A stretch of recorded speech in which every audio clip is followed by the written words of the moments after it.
Good evening, everyone. Tonight, we're diving into the entire story of the Trojan War, a tale of gods, heroes, betrayal, and fate. As always, I'd love to know where in the world are you listening from, and what time is it for you right now? Whether you're winding down after a long day, or drifting off under a blanket of stars, I invite you to get cozy, breathe deep, and let your mind wander to ancient shores and marble halls. This is a story thousands of years old, and tonight, it's all yours. Long before the first sword was drawn at the gates of Troy, before the sails of 1,000 ships darkened the Aegean Sea, there was a wedding. And as with many great tragedies, it began not with fury or ambition, but with celebration. In the age when gods still walked among mortals and fate spun its intricate web beneath every banquet and blessing, the immortals of Olympus gathered for a rare union, one that would unknowingly set the world on fire. The bride was Thetis, a sea nymph of ethereal grace and power, daughter of the ancient sea god Nereus. She was not merely beautiful, though even that word fails her. She was elemental, sculpted from salt and foam, known for her shape-shifting nature and elusive heart. So captivating was she that Zeus himself once pursued her, and Poseidon too, but a prophecy turned their lust to fear. It was said that Thetis would bear a son greater than his father, a child destined to surpass any who sired him. No god dared tempt that fate. And so, to avoid the risk of being overthrown by their own progeny, the gods decreed she would marry a mortal. That mortal was Peleus, a hero in his own right, a prince of Phthia and descendant of Aeacus. Brave, dutiful, and favored by the gods, Peleus was not chosen by Thetis, he was chosen for her. The union was arranged, as so many were in those days, not for love, but to preserve the balance of power. Thetis resisted at first, slipping into fire, water, wind, and beast to escape him. But Peleus held fast, aided by the wisdom of the centaur Chiron. In time, she yielded. And so it was that a sea goddess was bound to a mortal man. Their wedding was held on Mount Pelion, high in Thessaly, where the pine trees whispered ancient songs and the stars burned cold and curious above. It was no humble affair. The gods came down from Olympus in full regalia, robed in fire and lightning, adorned in golden laurels, their laughter echoing across mountains. Apollo played his lyre, and the muses sang of fate and time. Ambrosia flowed like river water, and mortals dared not approach. This was a celebration of rare magnitude, meant to bless the world with a heroic legacy, and perhaps in some way it did. But amid the wine and music and divine laughter, a shadow slipped through the feast, a shadow not of mortal doom, but of divine spite. For one goddess had not been invited. Her name was Eris, the goddess of strife, discord, and everything that grows from wounded pride. She was not loved, not even feared, only avoided. Wherever she walked, friendships curdled, alliances crumbled, and blood stained the earth. Knowing this, Zeus had barred her from the wedding. But gods, even unwelcome, do not always stay away. And so, Eris arrived unannounced, her footsteps soundless, her presence a chill. She did not shout or rage. Instead, she offered a gift, a golden apple, perfectly shaped, its surface inscribed with 3 fateful words, "To the fairest." Then, without a word, she vanished. At first, the guests murmured, "An apple? A jest? A curse?" But soon, The weight of those words began to burn in the minds of the goddesses present. 3 stepped forward. Hera, queen of Olympus, Athena, goddess of wisdom and war, and Aphrodite, goddess of love and desire. Each believed the apple was meant for her. Each was certain she was the fairest among all. What began as a wedding gift would become the spark that ignited a world-spanning war. But on that day, under the silver clouds and golden songs, no one yet saw the full shape of what had begun. The wine still flowed, and the bride still smiled, though the fates had already started to weave a darker thread into her veil. The war had not started yet, but the gods had been insulted, pride had been wounded, and mortals had been placed on a path from which there would be no return. The apple rolled, gleaming in the grass. The world would never be the same. The golden apple did not remain a simple trinket cast among the grass. In the hands of goddesses, even fruit can become a weapon, and this one was no exception. Inscribed with the words, "To the fairest," the apple of Eris became the fulcrum on which vanity, ambition, and divine rivalry would pivot. The feast on Mount Pelion had ended, but the discord it sowed had only begun to bloom. Hera, queen of the gods and wife to Zeus, saw it as her due. She was the ruler of Olympus alongside her husband, regal and stern, the matron of marriage and family. Athena, daughter of Zeus, born fully formed from her father's head, claimed it by merit. She was the goddess of wisdom, of justice, of heroic warfare, and no one could deny her clarity of mind or martial grace. Aphrodite, the youngest of the 3, goddess of beauty and desire, smiled softly as she took her place beside them. Her power was more subtle, more dangerous.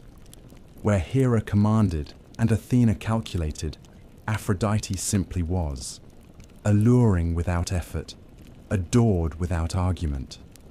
Zeus, to whom the dispute was brought, saw the storm brewing behind the beauty. He was no fool.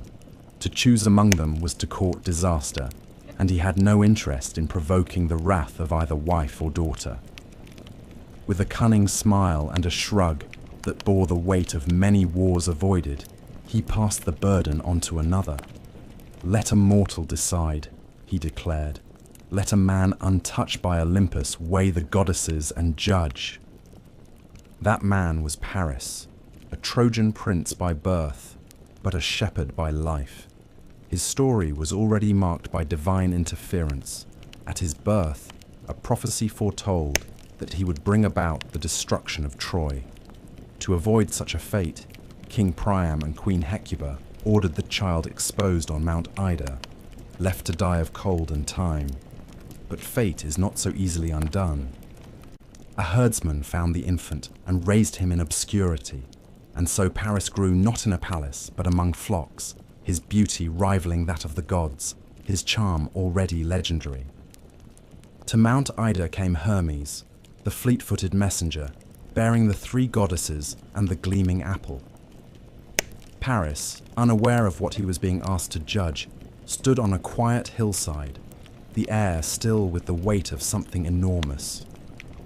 The goddesses appeared before him in their glory, each one a vision of power, grace, and divine splendor.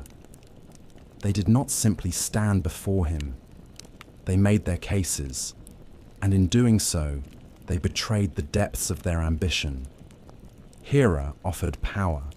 If Paris chose her, she would make him lord over all of Asia. His name would be spoken with fear and reverence. Kingdoms would bow, and empires would kneel. Athena offered wisdom and victory.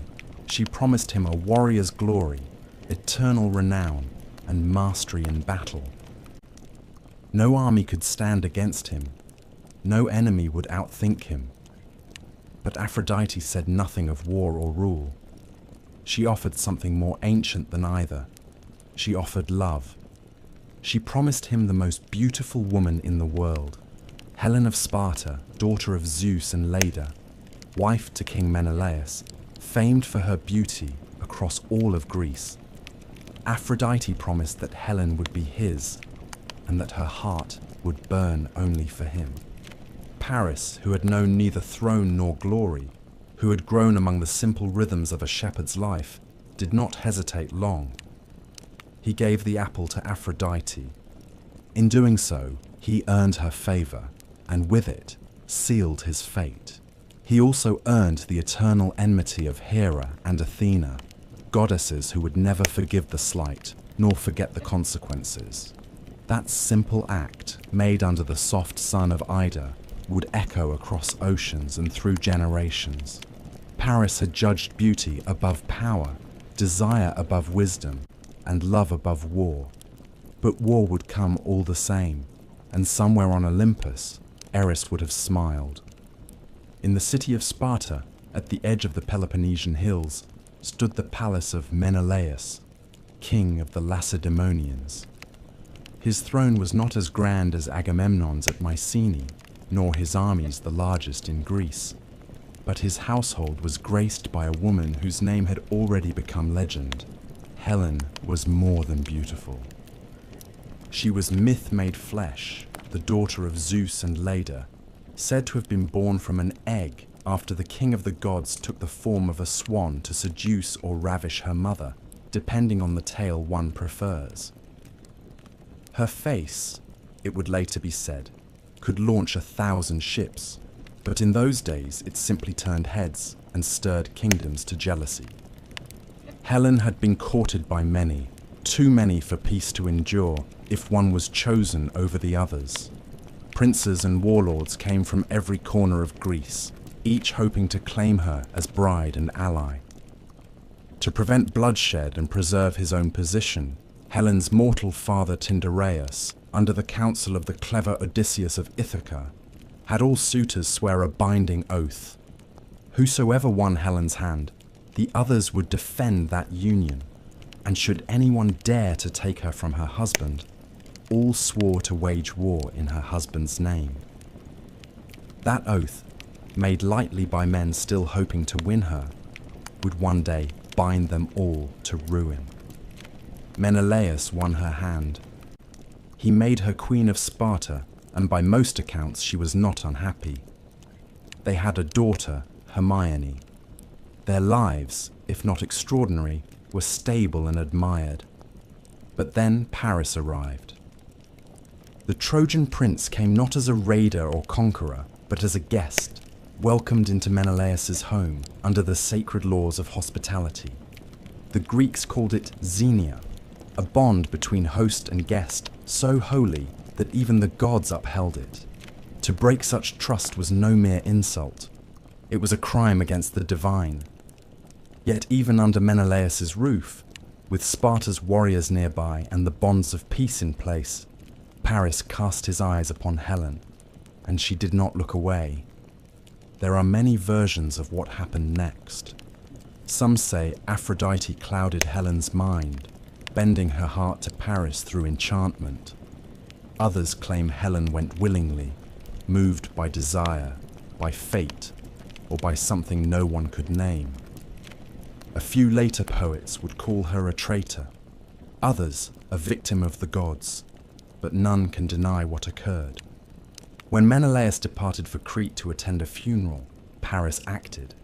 He spoke soft words, perhaps promises, perhaps illusions. When he left Sparta, Helen left with him. Some say she took treasures from the palace, gold and silk and ivory ornaments, as if she were not fleeing, but migrating. The ships waited, sleek and silent on the horizon, and by the time Menelaus returned, they were gone. To Troy they sailed, across the wine-dark sea, past islands and storms, with Aphrodite's favor like wind in their sails. Behind them, they left not just an empty bed and an outraged king, but a violated oath, a broken alliance, and a question that would tear the Greek world apart. Was Helen stolen, or did she choose? Was she captive, or conspirator? Even then, the answer was unclear, but to Menelaus, and to the Greeks who had sworn their loyalty, it mattered little. What mattered was that she was gone, taken, and there could be no peace until she was returned. In Troy, King Priam welcomed Paris with open arms. The city was ancient, mighty, rich in towers and history. Its walls had been built by gods. Behind those walls now stood Helen of Sparta, her presence both a prize and a curse. Some among the Trojans rejoiced, dazzled by her beauty. Others muttered darkly, sensing doom in her arrival. But it was too late. Across the Aegean, kings began to stir. Swords were drawn from beneath beds, where they had long slept in peace. Ships were hauled to shore and readied for war. Old oaths were remembered, and old rivalries reignited. Helen was in Troy, and Greece would come for her. Not for love, perhaps, and not only for honor, but because a promise had been broken, and because pride is louder than reason. The gods watched in silence. The winds began to change. The war had not yet begun, but it had already become inevitable. Before she was ever a queen, before her name passed through the mouths of poets and soldiers like a torch through dry grass, Helen was already a figure of desire and consequence. From the moment she came of age, her beauty was no longer just admired.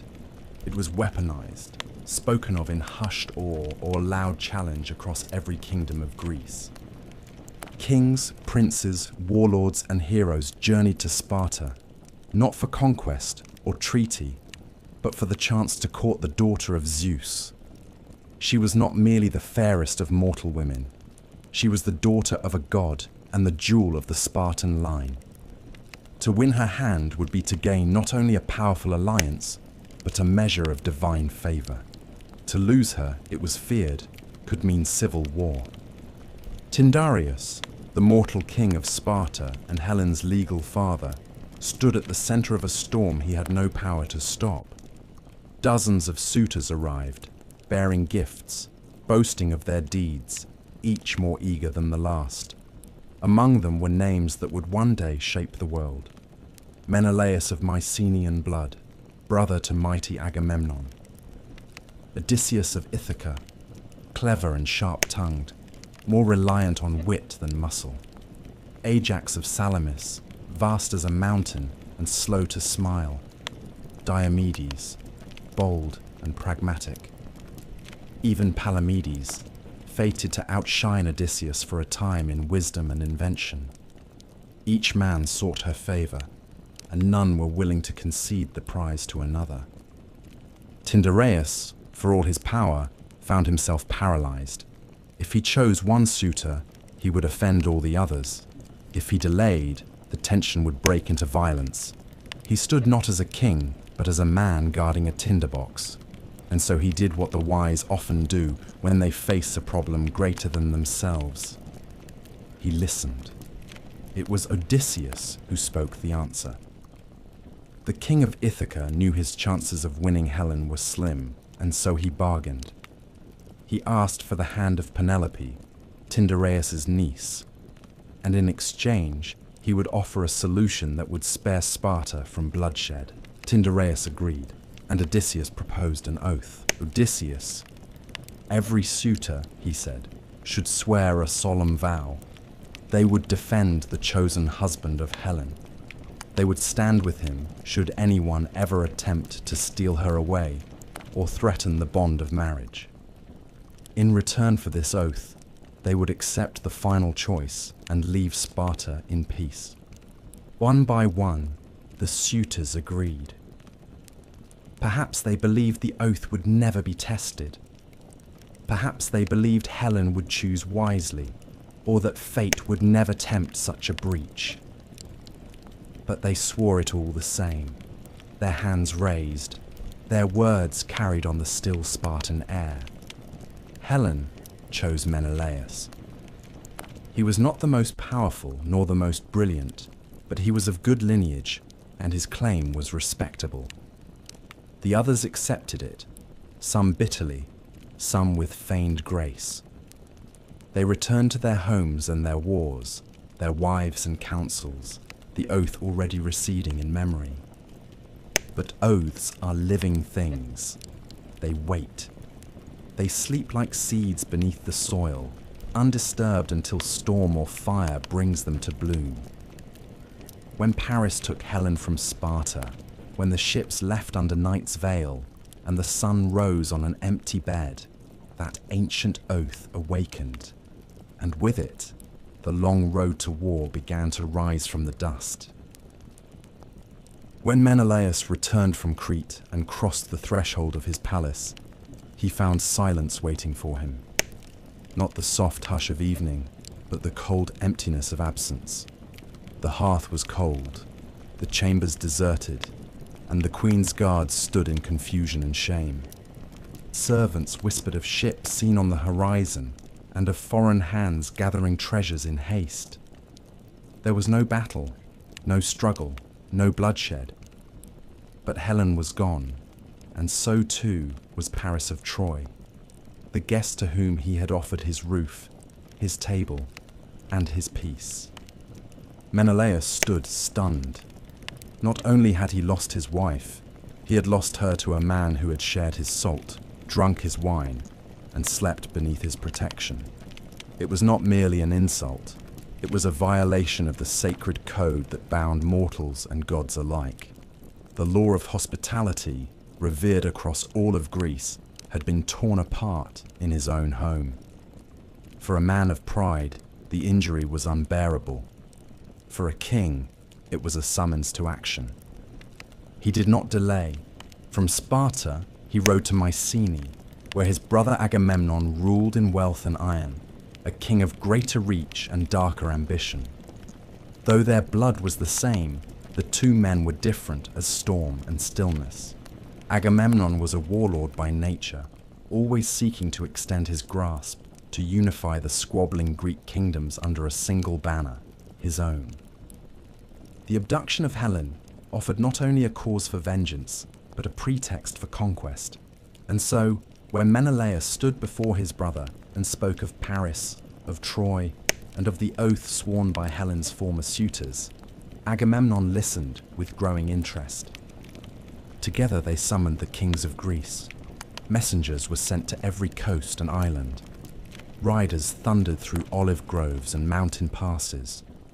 From Pylos to Argos, from Ithaca to Thebes, the call went out.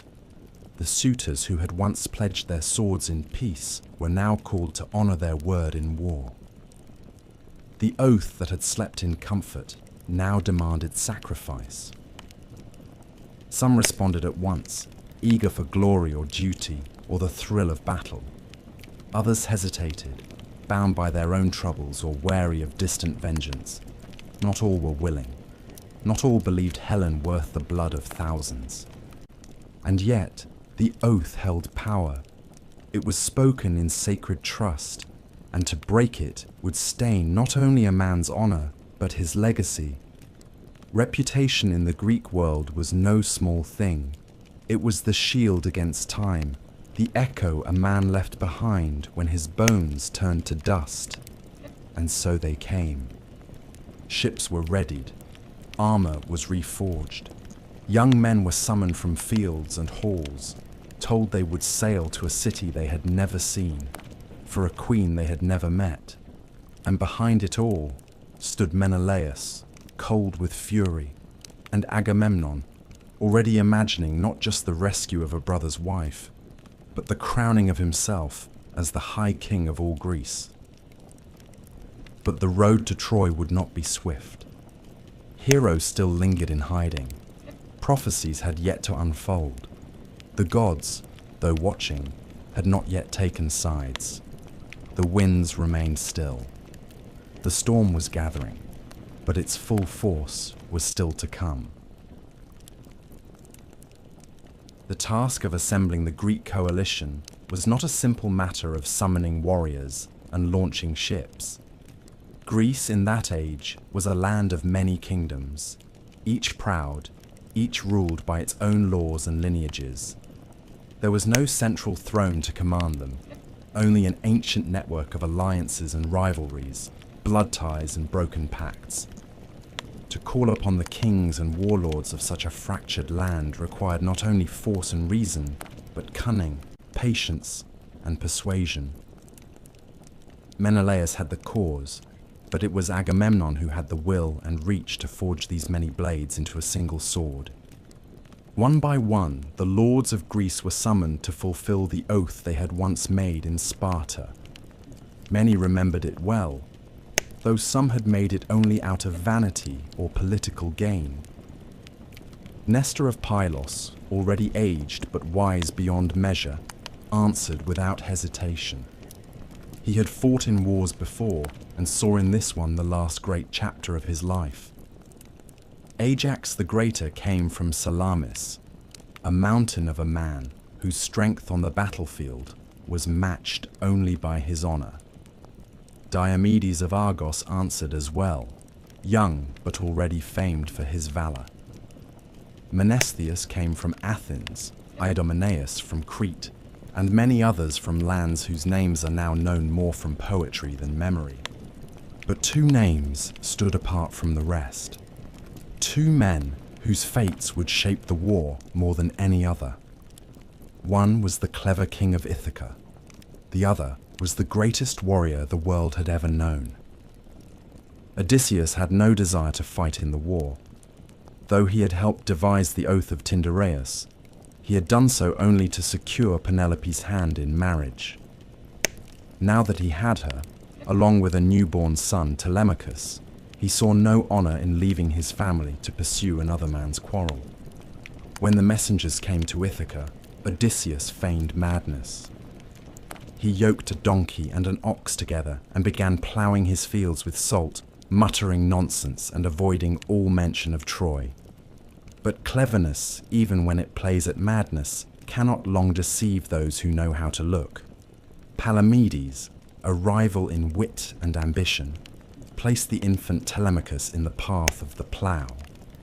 Odysseus turned aside. His mind was sound. He had been exposed, and the war claimed him. Achilles, son of Peleus and the sea goddess Thetis, was harder to find. His mother, knowing the fate that awaited him, had hidden him on the island of Scyros, disguised as a girl among the daughters of King Lycomedes. She had no wish to see her son march to Troy, for she knew, as all the gods did, that should Achilles go to war, he would never return. His name would be eternal, but his life would be brief. Glory or obscurity, immortality of name, or the comfort of years. There could be no middle path. Odysseus was sent to find him.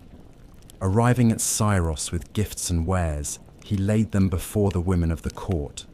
Among the bracelets and gowns, he placed a shield, a sword, and a spear. While the others admired the silks and jewels, one girl reached for the weapons. It was Achilles. The disguise fell, and the hero rose. He would go to Troy, knowing what it would cost. The coalition took shape. Shipwrights labored along the shores, and fleets began to form in harbors from every corner of the Greek world. Supplies were gathered, prayers were offered, omens read. The harbor at Aulis filled with warriors, thousands upon thousands, their sails white as the wings of seabirds, their bronze armor gleaming beneath the sun. They came for Helen, but they also came for vengeance, for glory, and for their names to be remembered long after their bones had turned to dust. The greatest war of the age was about to begin. The kings had gathered. The warriors stood ready. But the gods, as always, had other plans. Before a single oar touched the sea, before the wind stirred the great sails bound for Troy, the gods watched in silence, and the fates wove threads that mortals had yet to see. The Greek kings had made their vows, and the men had sharpened their blades, but not all of the champions of the coming war had yet been drawn to the cause.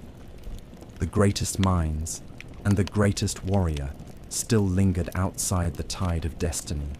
as if fate itself were holding its breath before setting the storm in motion.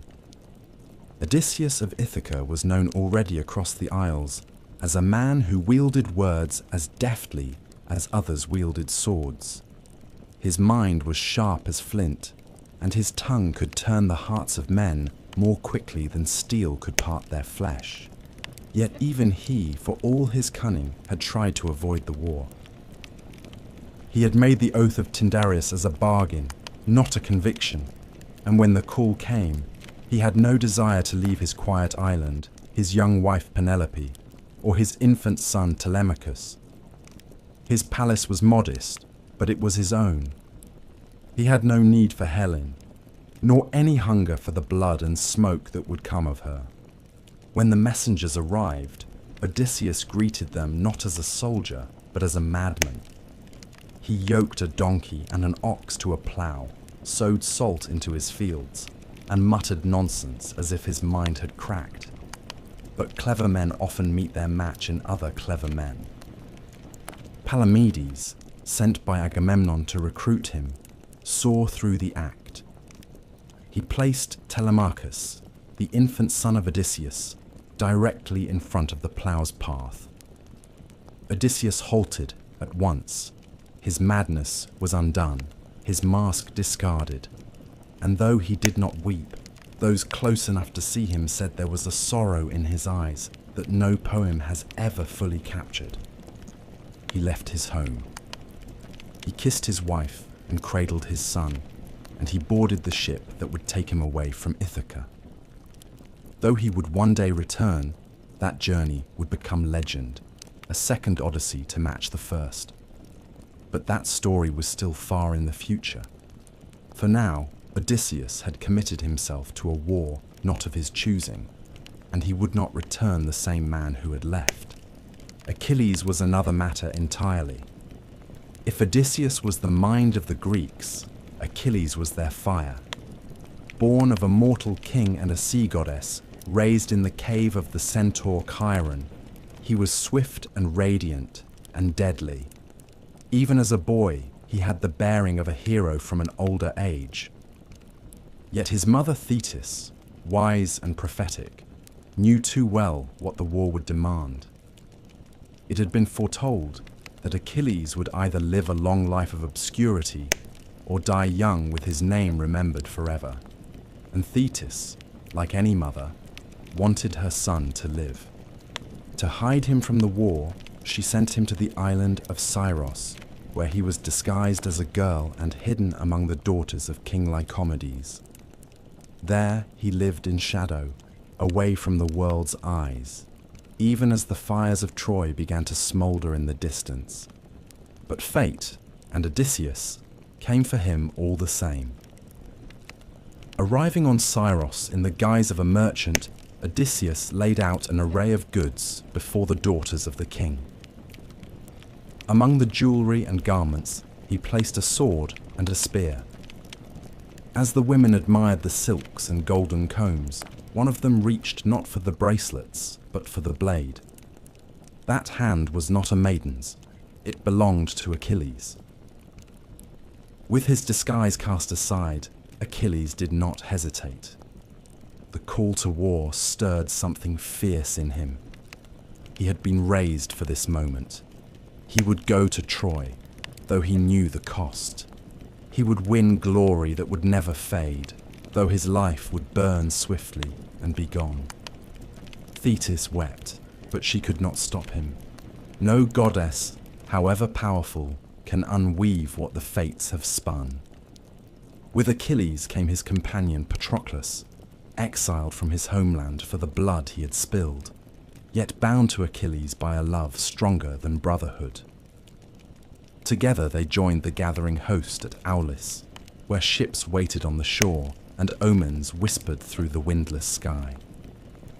And so, the two final pieces were placed upon the board, the mind and the might, the cunning of Ithaca and the fury of Phthia. The war had its heroes. The gods had chosen their sides in silence, and still the sea held its breath. The storm was ready, though the first wave had not yet broken.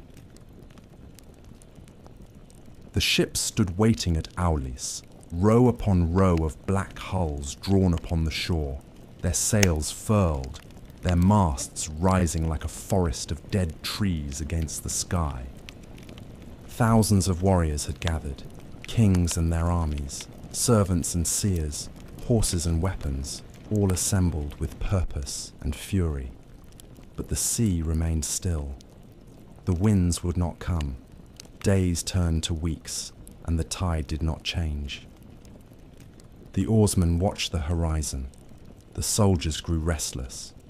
The gods, it seemed, had turned their faces away. Then came Calchas, high priest and seer, his eyes clouded with the visions of Apollo.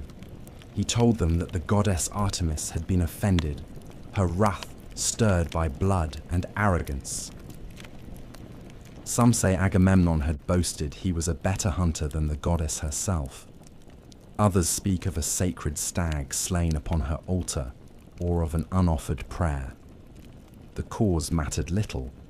The silence of Artemis had become the chain that bound the ships to the sand, and only blood, the seer said, could unbind it.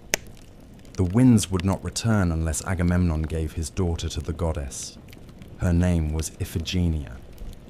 Agamemnon, who had called all Greece to arms, who had claimed the mantle of High King and sought eternal renown, now stood before a choice that would haunt his name forever. Refuse the gods and see the army scatter, the war undone before it began, or sacrifice his own blood to satisfy the divine. There was no right choice, only consequences. He sent for her under a lie. A letter was written to Clytemnestra, the queen of Mycenae, summoning mother and daughter to Aulis under the pretense of a wedding. Achilles, it was said, would take Iphigenia as his bride. The gods had favored the match. The union would bless the war effort. There was joy in the palace at the news, and Iphigenia came willingly, dressed in white, her hair bound in ribbons, dreaming of love and honor. But there was no altar of marriage waiting for her. There was only a pyre and a blade, and the heavy silence of soldiers who could not meet her eyes. When the truth was revealed, some say she wept. Others say she stood tall and proud, that she understood the weight of her sacrifice and embraced it like a heroine of old. There are those who claim Artemis spared her in the final moment, whisking her away in a cloud and placing a stag upon the altar instead. But that is a gentler tale, meant for children and bards. What most believe, what the winds remember, is that she died in the name of war, that her father gave his daughter to the gods so that he could lead 1,000 ships to Troy. And with her blood, the winds returned. They came as a whisper first, then a rising cry. The sails were raised, the anchors lifted, the Greek army moved at last, the sea now open before them, the war no longer a promise, but a certainty. Behind them, the shore of Aulis faded into mist. Before them, the towers of Troy stood waiting. At last, the winds rose over Aulis. They came not in sudden fury, but in a long breath that stirred the sea like a sleeper waking from uneasy dreams. The sails filled slowly at first, then billowed with strength. The air smelled of salt and faraway promises. 1,000 ships, more than any army had ever gathered beneath one cause, now lined the shore like an invasion of shadows. Their hulls were pitched in dark resin, their oars strong and many, their prows carved with lions and eagles and snarling beasts. And within each vessel waited men who would soon become dust and legend. The war had begun not with fire, but with a girl's last breath. Now, with that debt paid and the sea in motion, the fleet departed. It was a sight few would ever see again in their lifetimes. Kings stood on their decks, eyes narrowed against the glare of the open water. Soldiers whispered prayers to gods they barely trusted. Some wept for home. Others gripped their spears and thought only of glory. From every island and coastline of Greece they had come, rough men from the north, sleek-armed fighters from the Aegean shores, veteran lords of cities that no longer exist except in the fading lines of song. At the head of the fleet was Agamemnon, the High King of Mycenae, his ship marked with a crimson banner, his eyes fixed on a future drenched in ambition. Menelaus sailed beside him, not with hunger for power, but with the heavy rage of a wronged husband. Odysseus kept to himself, his eyes scanning the horizon as though already plotting the paths home. Nestor, aged and calm, murmured lessons of older wars to the youth at his side. Ajax the Greater stood at the bow of his ship like a living statue, unmoved and ready. Diomedes polished his armor with grim determination, and Achilles, barely more than a boy, burned with restless energy, golden and reckless, the promise of death veiled in beauty. The journey to Troy was not without trouble. The sea, though now open, was not always kind. Storms broke from the east and scattered parts of the fleet. Some ships were driven far off course. Some were wrecked on alien shores. The army did not land in unison, and the first to reach Asia did so without clear knowledge of the land or its people. At one point, they mistook the shores of Mysia for Troy and attacked, only to face the fierce resistance of King Telephus. He fought bravely and wounded Achilles before being struck down. His wound, touched by the very spear that inflicted it, could not heal, and only later would he learn that the cure lay within the same weapon. But that part of the tale, like so many in this war, would unfold in time. When the Greeks at last reached the coast of Troy, they found not an undefended port, but a fortified kingdom surrounded by thick walls of stone, gates forged with ancient craft, and towers that watched the sea with caution and suspicion. Troy did not tremble. It did not panic. It had heard whispers on the wind. Its people had seen omens in the flight of birds and the quiet unease of dogs. They had heard that Helen was the spark, but not the fire. The Greeks made their landing not with stealth, but with thunder. They beached their ships and raised their banners. They formed ranks and let their war horns cry across the hills. The Trojans answered not with surrender, but with their own champions. Hector stood tall among them, proud son of Priam, defender of the city, lion of his people. Paris, whose desire had lit the fuse, watched from behind him, his bow in hand, his heart beating faster than he would admit. And above them all, the gods looked down from Olympus, their attention drawn at last to the mortal drama unfolding below. The war had arrived. It would not end quickly, it would not end cleanly, but it had begun, and all the old oaths, the ancient grudges, and the dreams of men were now bound to it. The storm had broken. The war had not yet begun in earnest, but blood had already been spilled. The sea, once calm and reluctant, had carried the Greek fleet to distant shores, though not all voyages ended where they were meant to. The ships were many, and the coastline vast. Among the first to land were those who mistook Mysia for Troy, and it was there, upon foreign soil and against a king who bore no guilt, that the first true skirmish of the campaign unfolded. Mysia lay inland from the Aegean Sea, a proud and fertile region ruled by King Telephus, son of Heracles. His people lived in peace, far from the intrigues of Troy, untouched by the crimes of Paris. Yet when the Greeks came ashore, seeing foreign walls in the distance, and believing them to be the fabled city of Priam, they did not wait for certainty. Their swords were drawn. The land was raided. The village fires were lit. And so, Telephus answered. He met the invaders not with pleas or surrender, but with the fury of a warrior king descended from divine blood. Mounted upon his chariot, spear in hand, he cut through the Greek ranks with terrible speed. Few could match him in open battle. The Greeks, caught off guard by the resistance, faltered in their advance. In the chaos, it was Achilles who stepped forward. The son of Peleus met Telephus on the field. Two young men of noble birth and fire-tempered blood, their blades flashing beneath the rising sun. They clashed in a storm of bronze and fury. In the struggle, Achilles drove his spear into Telephus's thigh, tearing flesh and sending the king tumbling to the dust. The Greeks withdrew, realizing their mistake, and returned to their ships. The wound, however, lingered. Deep and strange, it would not close. No herb could mend it, no physician soothe it. Days passed, and the pain grew worse. Telephus wandered in fever, the strength draining from his limbs, his pride heavy as iron. His priests and counselors whispered that no mortal healing would suffice. The spear that had pierced him was not merely a weapon. It was touched by destiny, and only that which wounded him could restore him.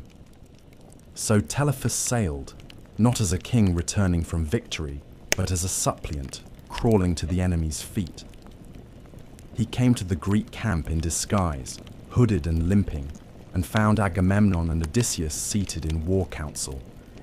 There, before the very men who had burned his villages and spilled his blood, Telephus laid down his sword and begged not for mercy, but for life.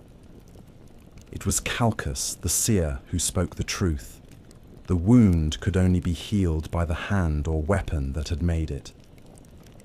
Achilles, upon hearing this, agreed to help, not out of cruelty or guilt, but because he understood the weight of prophecy and the bonds of fate.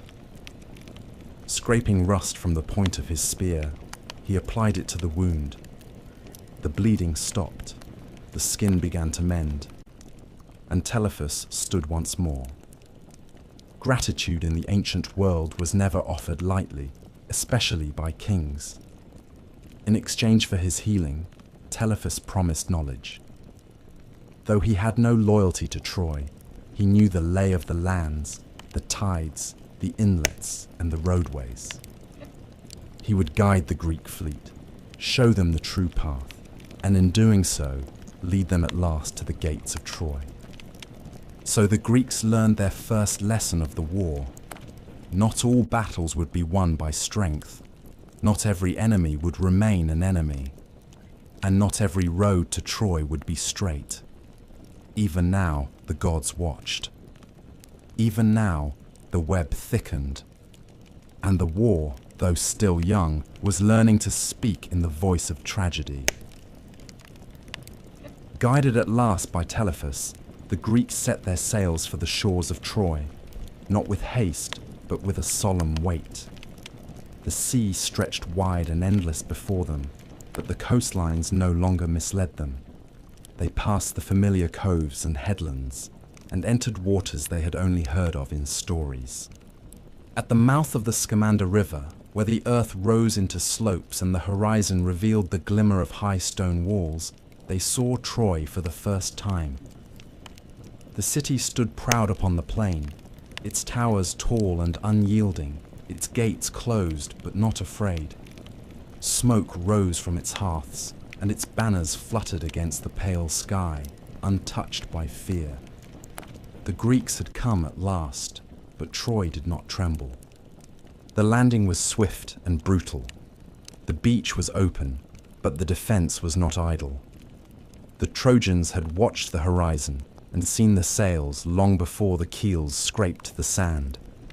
Their archers rained arrows upon the shore, and their champions came forth with spear and shield to meet the invaders before they could entrench. The first to fall was Protesilaus, lord of Phyllis, who had leapt from his ship before any other, eager to be first upon Trojan soil. In doing so, he fulfilled a prophecy that the first Greek to set foot on land would be the first to die.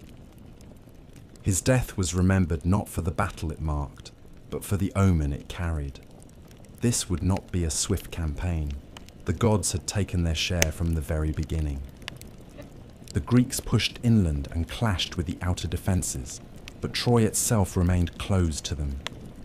The walls, ancient and massive, had been built with divine hands, some whispered with the aid of Poseidon himself.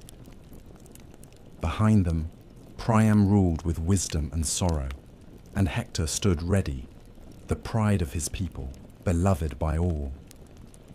Paris, whose desires had brought this fire to their gates, lingered in the shadows of the palace, handsome and hesitant, his bow untouched in its case. Helen stood on the walls and looked down upon the men who had once been her countrymen. She said little. No one knew what her eyes revealed. The Greeks, unable to take the city by storm, turned to the countryside. And so began the long war, not with the thunder of siege towers, but with raids and fire. Towns allied to Troy were sacked. Fertile fields were burned, shepherds were slain, and temples looted.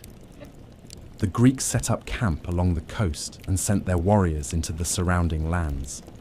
It was not a war of glory, but of attrition. The cities of Cilicia and Phrygia felt the wrath of Achilles and his myrmidons, swift-footed and merciless. Briseis, the girl who would soon become the symbol of pride and fury, was taken during one of these raids, her fate sealed long before she stepped into the Greek camp. For 9 years the war dragged on, not against Troy itself, but against its allies and vassals. Troy stood like a rock in the tide, untouched while the world around it bled. The Greeks grew restless. Heroes grew in fame or fell in obscurity. Some, like Ajax, proved themselves in open combat. Others, like Odysseus, schemed in silence. And some, like Achilles, shone with such fierce brilliance that even the gods watched with unease. The war had begun in earnest, but its heart still beat behind the gates of Troy. The plains grew red with blood, and yet the walls endured. The Greeks had crossed the sea for glory, for vengeance, and for the face of a woman. Now, they found themselves trapped by time, by the stubborn will of a city, and by the cruel indifference of the gods who had lured them into war. And so the years passed, not with victory, but with waiting. Waiting for the moment when the tide would turn, and the gates of Troy would finally crack.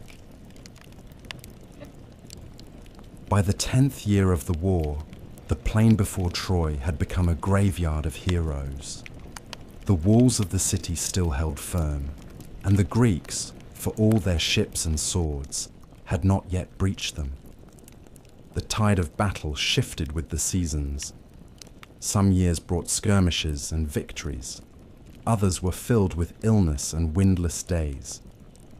The gods gave and withheld their favor like gamblers tossing bones across a table.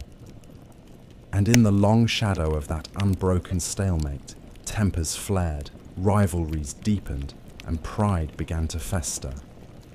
Among the Greeks, no name burned brighter than Achilles, the son of Peleus, and the sea goddess Thetis. No man could match his speed in battle or his fury in the clash of arms. His myrmidons, fierce and loyal, followed him like hounds behind a lion. When Achilles took the field, men died quickly, and cities fell in his wake. He had sacked 12 strongholds along the coast, and carried their spoils back to the camp, with little regard for strategy or politics. He fought not for Agamemnon, nor for Menelaus, but for glory, for his own legend, and for the unspoken knowledge that his time in the world would not be long.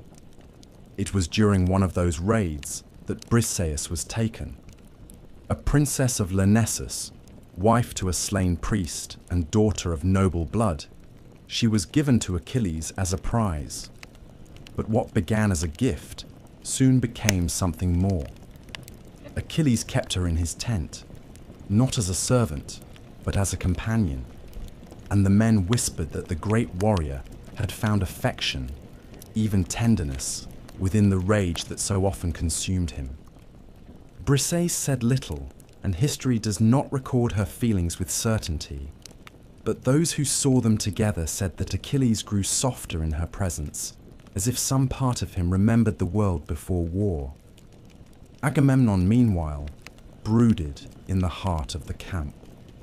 Though he was the High King and commander of all the Greek forces, he knew that his command rested uneasily upon the shoulders of men who did not love him. His pride was vast, but his greatness was not absolute. He envied Achilles, resented the love the soldiers bore him, and feared the way his fame threatened to outshine that of every other Greek.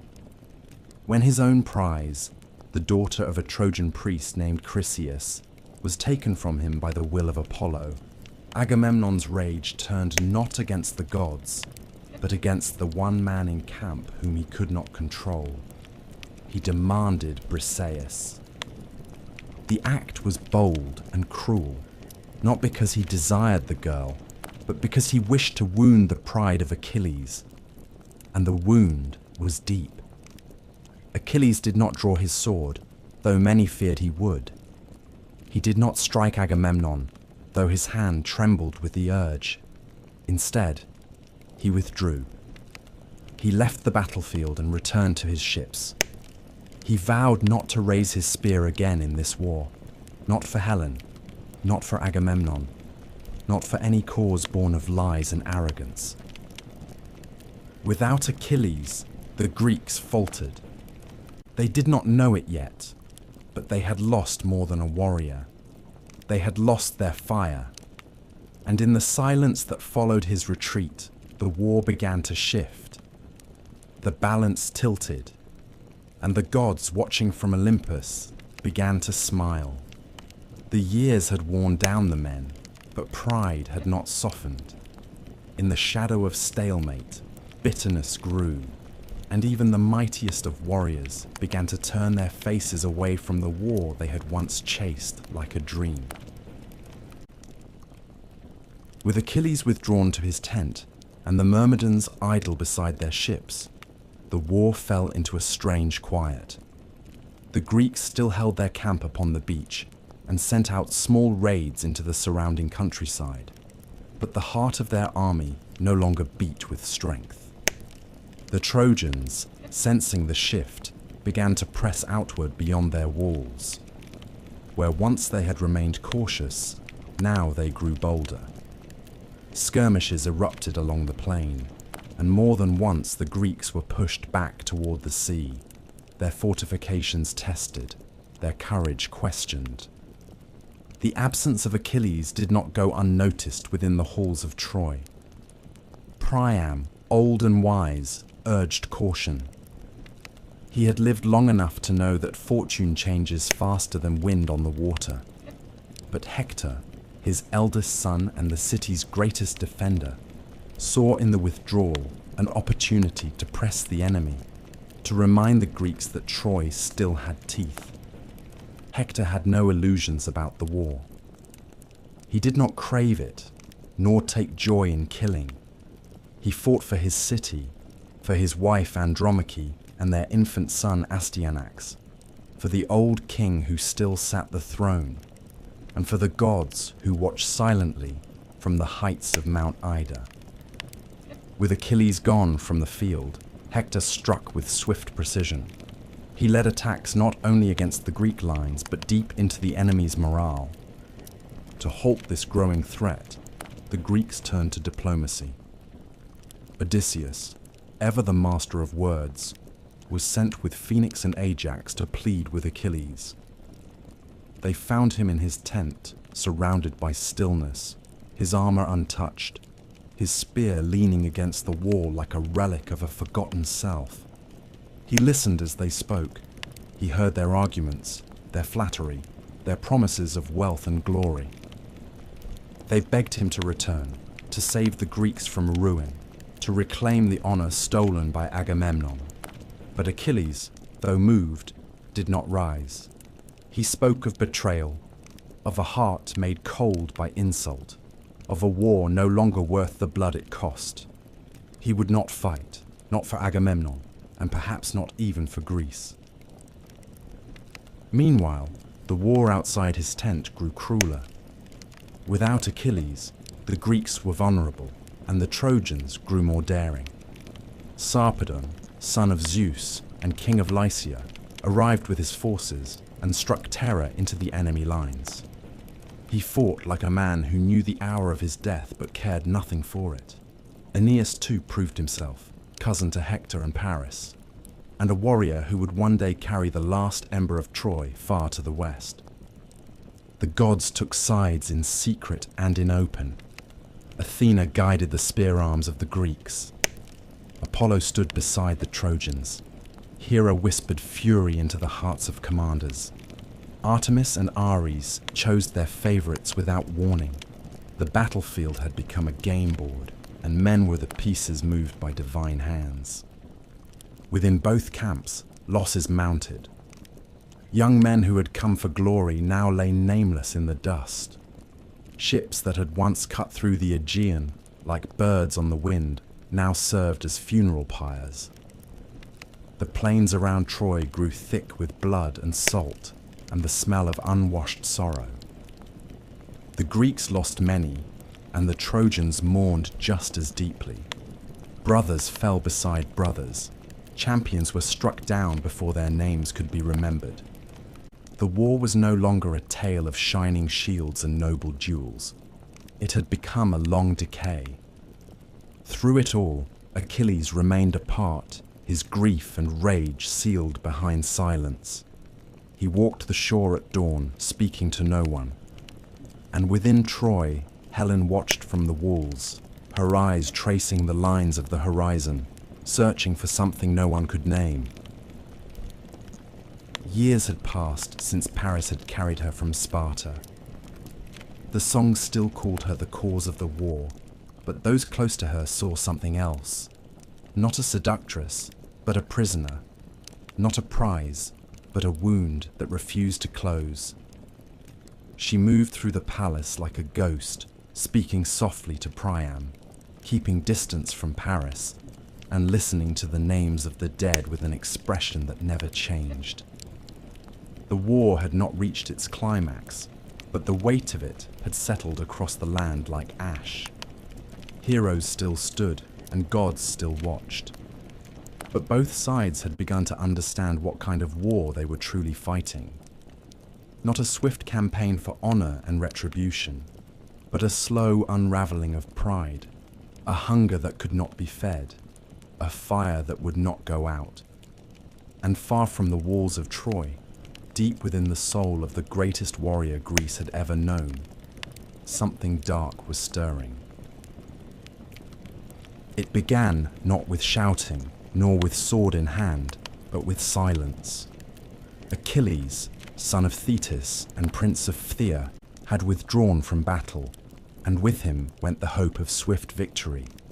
The Myrmidons remained idle beside their ships, their black armor polished and unused, while their commander walked the shore alone, each step a quiet rebellion against the war he had once pursued with fire in his blood. The Greeks begged for his return, but their pleas fell like waves upon stone. He would not raise his spear. He would not fight for a king who had dishonored him. For Achilles, glory was nothing without pride, and his pride had been taken. In the camp, the Greeks faltered. Hector and the Trojans pressed hard upon their lines. The gods gave strength to the city's defenders, and the tide of war shifted once more. Where once the Greeks had dominated the plain, now they were driven back toward the sea. Even the ships, the great vessels that had carried them across the wine-dark waters, now stood threatened by fire and storm. Agamemnon, proud and wrathful, watched his army bend beneath the weight of his own folly. Still, he would not yield to Achilles, not fully, and so the Greeks fought on, diminished and desperate. It was Patroclus, who could no longer bear to watch. Friend and companion to Achilles, bound by affection deeper than most men knew how to speak, he had sat beside him through the long days of idleness, through the restless pacing and the anger that cooled into sorrow. But Patroclus was not made for inaction. He saw the dying men, heard the cries at the ramparts, and watched the Trojans draw nearer with every passing day. Finally, he went to Achilles and fell to his knees. "Let me wear your armor," he said. "Let me lead the Myrmidons. The Trojans will believe you have returned. The sight of your shield alone will drive them back. I do not ask you to fight, only to let me stand in your place." Achilles hesitated. He looked upon his friend and saw both courage and the shadow of fate. He had known since childhood that his own end would come before the war's conclusion. He had not foreseen this, but he agreed. He gave Patroclus his armor, his horses, and command of the Myrmidons. He warned him, "Do not chase them to the gates. Drive them from the ships, but go no farther." Patroclus rode out gleaming like the morning star. The Myrmidons followed with a roar, and the Trojans, thinking Achilles himself had returned, broke ranks in fear. The Greek camp surged with renewed spirit. The ships were saved. The lines were restored. Patroclus, burning with borrowed fire, pushed forward. He forgot the warning. He chased the fleeing Trojans across the plain, through the bloodied earth and broken shields, until at last he stood beneath the walls of Troy. There, he met Hector. When the body was brought back, the silence returned. But it was no longer the stillness of retreat. It was the silence before a storm, before the world is broken and remade in fire. Achilles wept. He threw dust upon his head and fell beside his friend's body. He wept not as a hero, but as a man. No pride remained, no grudge with Agamemnon, only grief, cold and vast, and the slow burning of a vengeance that would not be denied. He rose, called his mother Thetis from the sea, and begged for new armor. He would return to battle. He would not live long. But before he died, Hector would fall, and all the rage of the gods could not prevent it. Hephaestus, the smith of Olympus, forged for Achilles a shield unlike any seen before or since. Upon its surface were etched the labors of men, the songs of harvest and war, the quiet of cities and the chaos of storms. It was not merely a shield, but a world made of bronze. With it, Achilles returned to the field, and the earth trembled beneath his feet. He fought not for Helen, nor for Greece, but for Patroclus. His spear found every Trojan it sought. Men fled before him as before a god. The Scamander River rose against him, offended by the bodies that choked its banks, but even the waters could not stop him. He raged like fire, like a curse that could not be lifted. At last, he met Hector beneath the walls of Troy. The duel was not like those of old when honor guided the spear. Hector stood his ground, but he knew his end had come. 3 times they circled the city.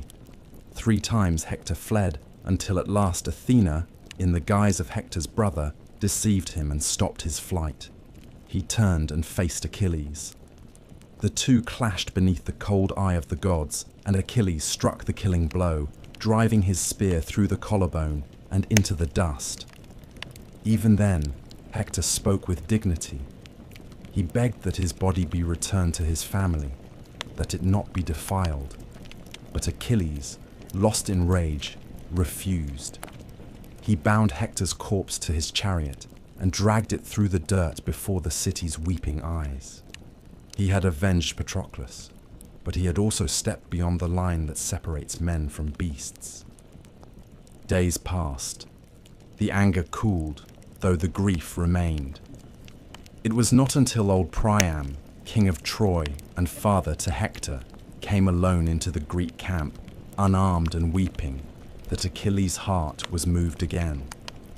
The old man knelt before him, kissed his hands, and begged for the return of his son's body. "Think of your own father," he said. "Think of what it is to love a child and lose him." And Achilles, in that moment, saw the truth. He wept again.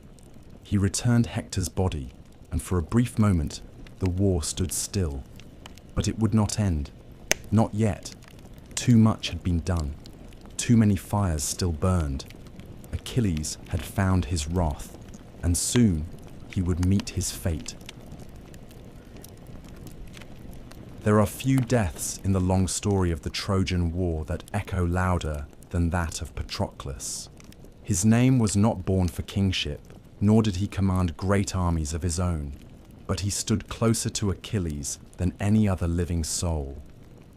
Bound by youth and exile, by shared silence and deep affection, Patroclus was the only man who could still reach the heart of the greatest warrior of Greece. In a war ruled by pride and vengeance, his was the voice that still spoke of compassion, of honor, not twisted by rage. And it was that voice and that heart that were lost when he fell beneath the walls of Troy. The war had dragged itself into its 10th year, and the Greeks were breaking.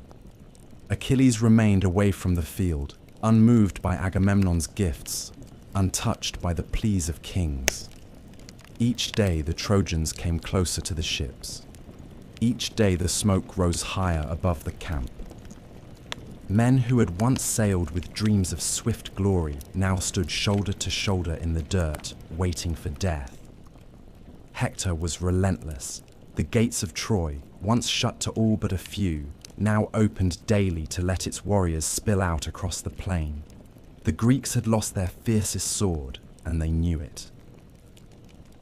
Patroclus watched from the sidelines, unable to stand the sound of dying men. When the flames reached the first of the ships, and the enemy closed in with fire in their hands, he could bear it no longer. He went to Achilles and begged not for blood, but for a chance to save lives. "Let me wear your armor," he said. "Let me lead the Myrmidons just once. Let them believe you have returned and they will flee. I do not seek glory, only the chance to stop this tide." Achilles, moved by grief but still chained by his fury, agreed. But he gave a warning. "Drive them from the ships. Do not pursue them to the walls. Come back when the danger is past. Your life is not meant for the gates of Troy." Patroclus took the armor. He mounted the chariot. He called the Myrmidons to arms. They followed him as they would have followed Achilles, for they saw the same shield, the same crest, and they heard the same voice raised not in command, but in duty. The Trojans saw him too, and for a moment they believed the storm had returned. They broke. They ran. Hector fell back. The fire was driven from the ships, and the Greeks surged forward with hope reborn. But Patroclus, caught in the rush of battle and the scent of victory, forgot the warning. Or perhaps he remembered it too late. The blood of warriors now covered his borrowed armor. He had slain Sarpedon, son of Zeus, in single combat, a deed worthy of the greatest heroes. He had driven the Trojans nearly to the gates. There, in the dust outside the city, he stood face to face with fate. Apollo struck him first. The god came unseen, a sudden force that knocked the helmet from his head and left him exposed. His spear was shattered, his limbs faltered. Then Euphorbos wounded him with a blow of the spear. And finally, Hector came, proud and unflinching, and drove the final weapon through Patroclus's belly. As he died, Patroclus spoke, not with hatred, but with warning. "You have killed me, but it was not your doing alone. You will not live long, Hector. Achilles waits for you.